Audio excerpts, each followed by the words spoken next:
বাবা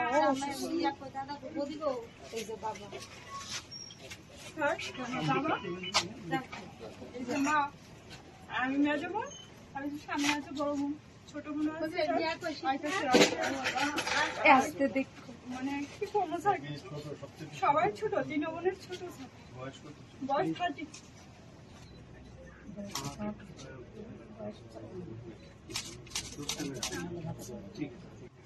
गर्मी का लोग बनाते हैं, मैंने देखे ले लिया ये भी সবাই ইয়ে দিয়েছিলেন, বাড়ি দিয়েছিলেন না স্যার, আমি ইলেকট্রিক চল খাই কিছু উঠে দশটায় রাস্তাতে ইলেকট্রিক চল তাদের নিতে গেছে একজন বাচ্চা আর মহিলারা বাঁচাতে যায় এখানে না স্যার, ওই পাশে রাস্তার ওই পাশে বাঁশের বেলাতে সে উল্টে পড়ে গেছে। এরপরে মা আসতে পাশের বাড়ির ছাদে মানে নিতে আইবো, তার কই হইল সঙ্গে সঙ্গে সাত কানের এক ছেলে, ওই এখানে এক ছেলে 3 বোন, দুধটা শুরু টানিয়ে করে। আর আমার এই ছেলে শ্বশুর, আমার শ্বশুর এমন স্ট্রোকের রোগী, বাড়িতে একদম বসা।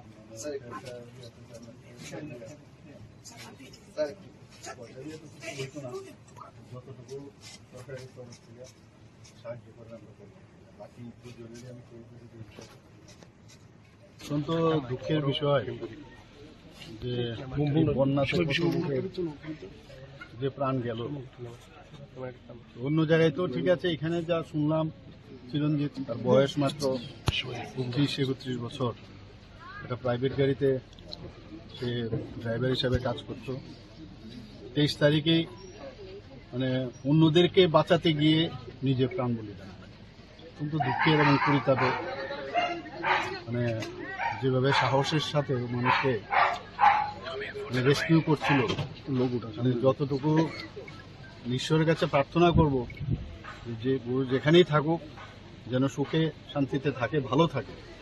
কারণ যেভাবে আমি শুনলাম 3 বোন আর 3 বোনের বিয়ে হয়ে গেছে, আর ও একই সন্তান, মা বাবাকেও দেখলাম একজন স্ট্রোকের রোগী।